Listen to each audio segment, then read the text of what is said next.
Welcome back to the Deep Dive. We're here to help you cut through the noise, taking all that research you've gathered, the studies, the articles, the insights, and making it something you can, use right away. And today we're diving into something that feels pretty radical in 2025, honestly. Strategic solitude. Strategic solitude? Yeah, and basically all our sources, they really push back against this common idea that being alone means something's wrong, Like it's isolation or loneliness. Right, the default negative assumption. Exactly. Instead, they frame it as this really positive, intentional thing, a tool you can actively use for growth, for high-capacity living. So that's the goal today, then, to shift how we think about solitude. Move it from being seen as, like, a failure? To seeing it as a strategic advantage, yeah. We're not talking about being forced into isolation. This is about choosing to retreat. Okay, choosing it. Yeah. And we want to understand why it's not just, nice to have, but maybe even necessary for thinking clearly and staying emotionally strong. That's it. And, looking through all this material, personal growth stuff, leadership strategy, psychology, there's this recurring theme, this fundamental paradox about achieving mental stability. Oh, what's the paradox? Well, it seems real stability comes from balancing two movements. First, there's the going inward part, reflection, processing, recharging. That's our focus today. Going inward. Wow. But crucially, that only really works long-term if you also master the second movement, knowing when you need to reach outward for support. So it's a balance, inward and outward. Precisely. Today, we're drilling down on optimizing that going inward piece. The idea is if you get that right, when you do reach out, you're coming from a place of strength, not desperation or burnout. Okay, let's tackle that friction first, the stigma. Because the sources are right, aren't they? Just choosing to be alone often feels loaded. It really does. There's this internal conflict. Like you said, if you turn down a few invites, people wonder, maybe you wonder, am I lonely? Is something wrong with me? Yeah, that narrative kicks in fast. And it stems from what the sources call this immense pressure to be constantly on. We live in this hyper-connected culture where value often feels tied to being visible, responding instantly. Always performing, always engaged. Right. If you're not posting, not replying, not part of the flow, it can feel like you're, failing somehow, like you don't quite exist. So the critical first step is this reframing. Yeah. How do we separate solitude from isolation? Because isolation feels involuntary, often painful. The key difference is intention, choice. Solitude, as defined here, is a conscious, chosen state. It's a purposeful retreat to recharge. Purposeful, okay. You're deliberately stepping away from all the external input. It's not passive drifting, it's an active choice, like booking a meeting with yourself, a mandatory one. Treating it like an investment, not a deficit. The sources say that shift alone can be life-changing. It really can. So if we treat it like essential maintenance, what's the payoff? The materials mention inner peace, building #self-love. How does being alone actually build self-love? It sounds a bit circular. I see why you'd say that, but it's more mechanical, really. Think about it. Most of the time, our sense of self-worth is tied to external things, right? Like how well that presentation went, or if people liked your post. Exactly. Or making your partner happy, your kids happy. When you intentionally retreat, you switch off those external scorecards. And then what? You're just left with yourself. You are, and that's where the work happens. The sources say that alone time kind of forces you to face your own thoughts, your feelings, without the usual distractions. The good and the bad. The good, the bad, the messy. And when you realize you can actually sit with all of that, your worries, your dreams, your flaws, and still feel okay, still feel stable, that's the start of real self-acceptance. Okay. So the comfort comes from realizing you're okay on your own. Precisely. That comfort in your own company, that's what builds self-love. You gradually stop needing the outside world to constantly tell you you're okay. You become your own source of calm. Like stabilizing your own internal gyroscope, rather than letting external events spin you around. That's a great way to put it. Your internal gyroscope gets steadier. You're less reactive emotionally, less prone to identity wobbles based on the last interaction. Okay, I get the mechanism now. And the sources are really clear. This self-love, forged in solitude, is the bedrock for healthier relationships. How so? Because you stop bringing that neediness, that constant hunger for validation into your interactions with others. You engage from a place of feeling whole already. Which, ironically, probably makes you more pleasant to be around. Well, yeah, the sources talk about how this sufficiency inherently attracts positive energy. You're not desperately seeking connection. you're ready for genuine connection. So solitude doesn't isolate you. It prepares you for better connection. It makes you a more grounded partner, friend, colleague. Exactly. It's presented as a gift, really, something that protects the quality of your engagement when you do connect. And there's potentially a spiritual side to this, too. For many people, yes. The sources definitely touch on that. This intentional retreat can be a space for deeper connection, whether that's prayer, meditation, just quiet reflection. It offers clarity, peace, maybe a sense of connection to something larger than yourself. And the psychological benefits of that are pretty clear. Less stress, maybe more empathy. For sure. A broader perspective. Okay. When you're more spiritually grounded or even just psychologically centered, it changes how you interact with the world. You move away from constant self-focus. The focus driven by needing external input. Right. And you move towards greater understanding, maybe more kindness. So ultimately, strategic solitude equips you to return to the world and contribute more effectively, more compassionately. Okay, let's shift from the sort of emotional foundation to actual performance. Cognitive horsepower. Some of the sources, especially those looking at personality types and high achievers, list introvert strengths. Yes, 9 core strengths. And strategic solitude is one of them, right up there. It is. Which really underlines this idea. Alone time isn't ditching performance. It's often a requirement for peak performance. It enables it. It enables the strength they call sharp thinking. Essentially, for any kind of deep, high-level thinking, you need high-level processing. And that demands stepping away from the constant barrage of external stuff. Let's talk about that barrage, the noise filter idea. We are just constantly bombarded, aren't we? Notifications, emails, news, social media. It's relentless. And the argument in the sources is simple. If you never turn off the input tap, you never really give your brain the space to generate truly original thought. You're always reacting, not reflecting. Precisely. Solitude is the practice of stepping back from that daily churn, that social noise. When your mind isn't occupied with crafting the next reply or figuring out how to react. It starts connecting the dots differently. Exactly. It starts synthesizing the information it already holds. That quiet space is where originality happens, where unconventional ideas, real clarity, can surface because your brain is making connections without the pressure of an immediate demand or expectation. This connects nicely to that metaphor you mentioned, the remarkable net in sharp thinking. Can you unpack that a bit? Why is constant input bad for the net? Right, the remarkable net. The mind is depicted as this incredible tool for just absorbing information. All the time, consciously or unconsciously, you're taking things in facts, observations, emotional cues from people, sensory details from your environment. The net is always casting, always catching something. Okay, so it's constantly filling up. Constantly. And the danger of always being on, always connected, is that the net gets overloaded, stuffed full. Right. The sources stress that this net has a finite capacity for effective processing at any given moment. If you just keep cramming information in without dedicated time to sort through it. You hit cognitive overload.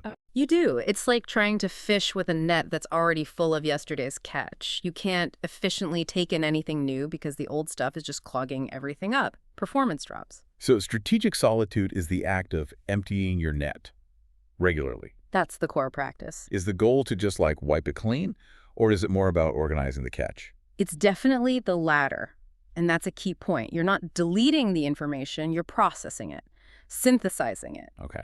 Alone time is that essential period where the brain sorts the data, finds patterns, links ideas, and turns raw input into usable knowledge or insight.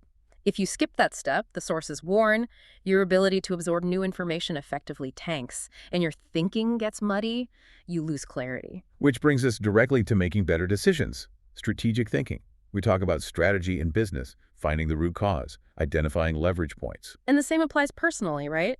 Making good life decisions requires the same kind of deep analysis. It does. You can't arrive at the best course of action, whether for your company or your life, just by following routines or doing what feels easiest.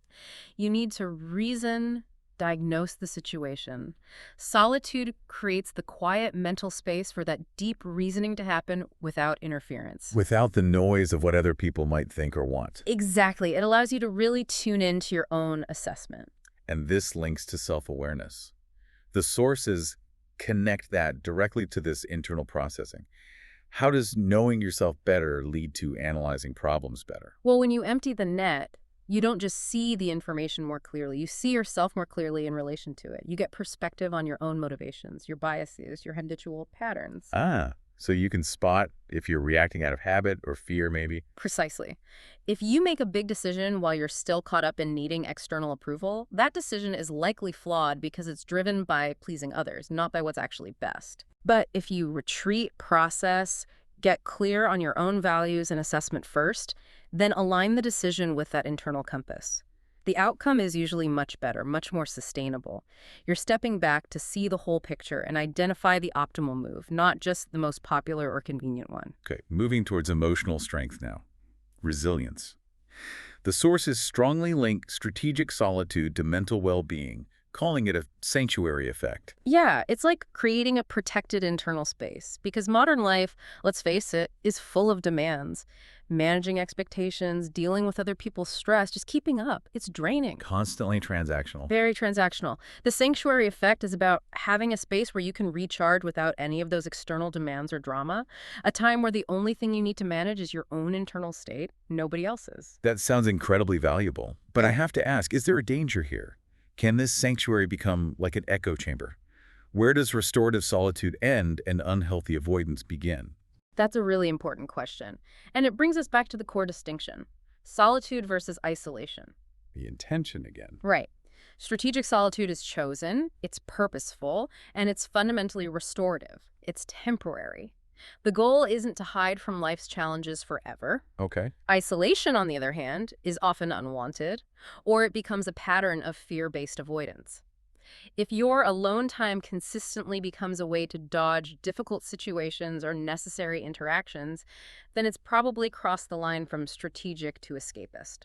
So resilience isn't about avoiding the hard stuff. No, it's about strengthening your core so you can handle the hard stuff when it happens. It's about your ability to process setbacks and bounce back. And practicing strategic solitude helps build that bounce-back muscle. That's exactly the idea. When you consistently practice finding calm and stability within yourself, when you're alone, you cultivate this deep sense of self-reliance. You prove to yourself you don't need constant external input to feel okay. Right. You reduce your dependence on external validation, the likes, the praise, the agreement.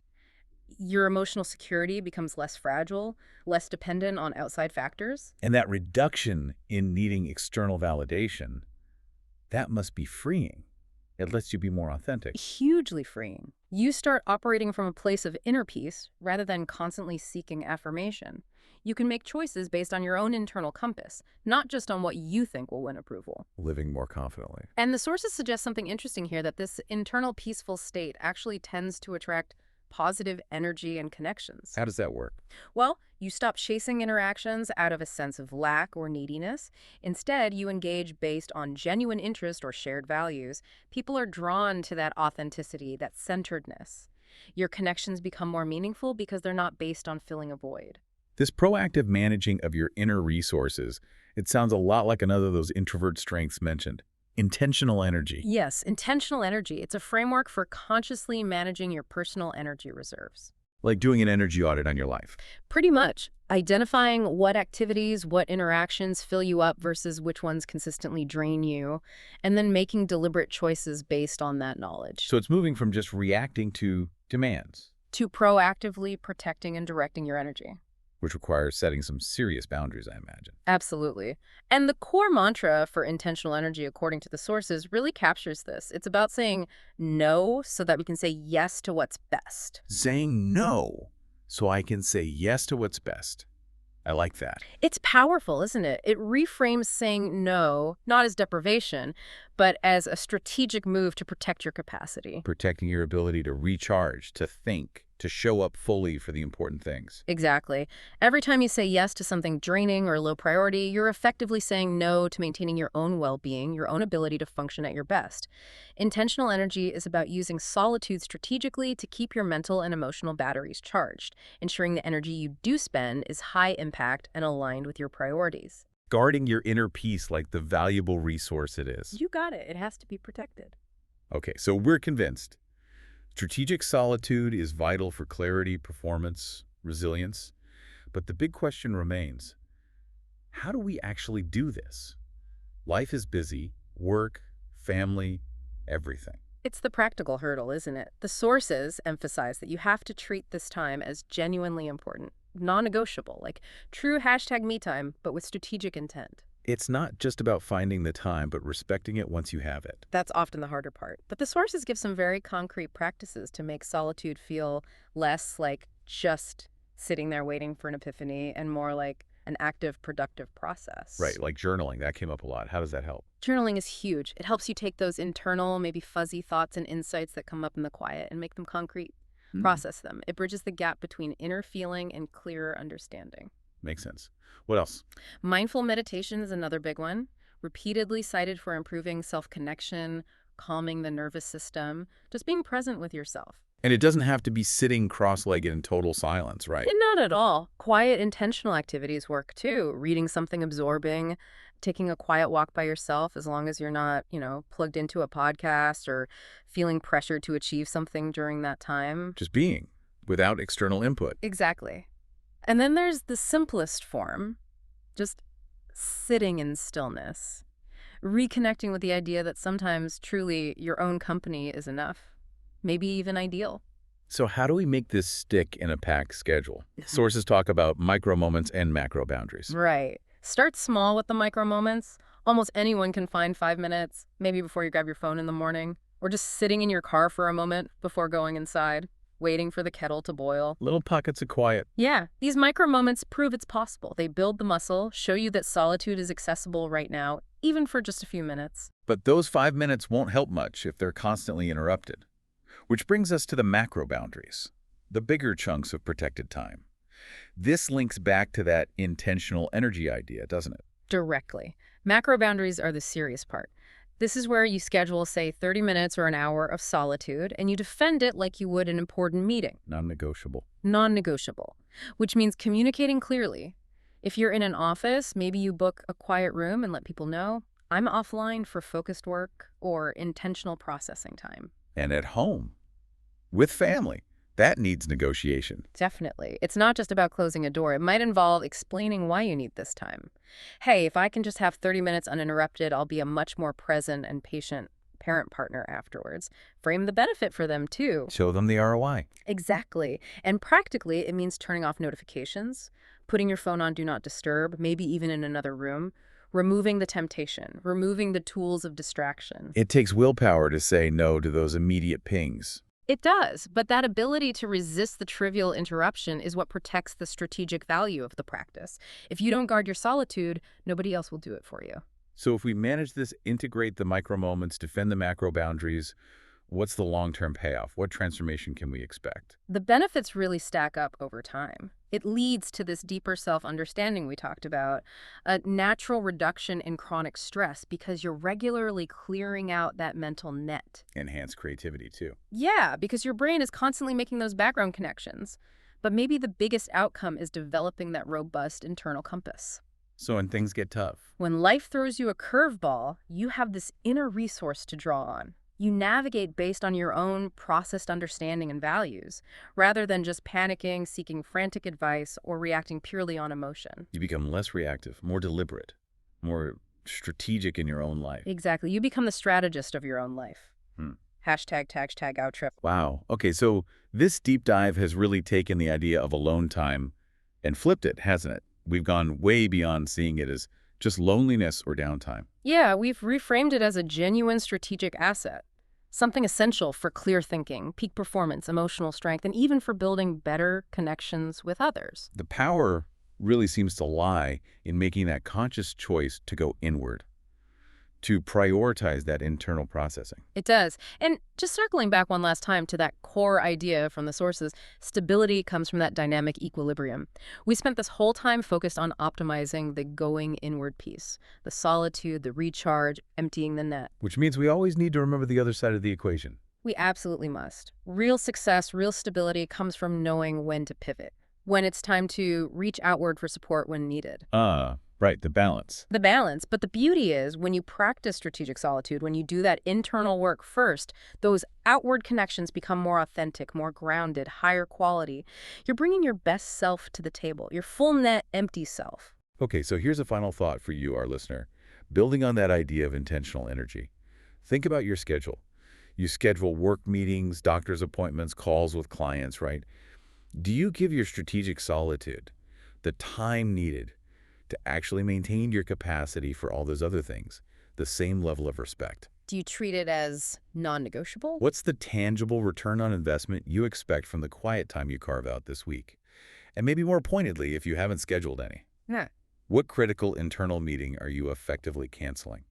Prioritize the retreat. It really is core to the strategy. Thank you for joining us for the deep dive. We'll see you next time.